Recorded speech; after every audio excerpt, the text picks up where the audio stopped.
Le fameux village du livre de Fontenoy-la-Joute a organisé le week-end de l'étrange, un thème inédit. Les visiteurs ont pu assister à des conférences sur des histoires mystérieuses et sur l'ufologie, l'étude des ovnis, et pouvaient aussi découvrir des expositions et des stands d'auteurs. Dominique Kubler fait partie des passionnés et tenait à partager ses photos avec le public.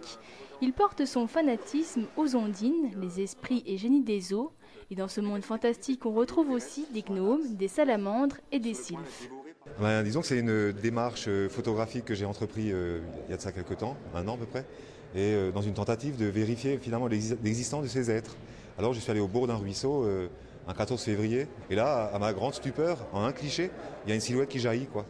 Et en l'observant bien, j'ai remarqué un petit cœur sur un socle. Jour de la Saint-Valentin, j'ai trouvé ça quand même d'une coïncidence plutôt troublante. Troublante aussi les personnes qui auraient vu des ovnis. L'association SPICA, Sciences et phénomènes insolites du ciel et de l'aéronautique, intervient alors pour enquêter lors de ces faits. Des preuves vont être réunies afin de déterminer l'origine de l'objet. Dans 80% des cas, il est identifié, mais 20% restent toujours inexplicables. Au-dessus du centre-ville de Strasbourg, une personne nous a signalé un engin immense faisant énormément de bruit et qui a traversé au-dessus de sa maison. On a regardé ce qui se passait et ensuite on a fait un appel à témoins. Et l'appel à témoins, on a eu plus de 60 personnes qui ont observé quelque chose ce jour-là. C'était quelque chose qui volait très doucement, donc ce qui est une impossibilité pratiquement pour nos avions. Ça passait tout doucement au-dessus des gens. On va me dire prototype militaire, toutes ces choses-là. D'autres vont dire extraterrestres, oui. Mais bon, il faut rester les pieds sur terre, quoi. Et puis Yves Lignon, un grand spécialiste du paranormal, est venu donner 2 conférences ce week-end.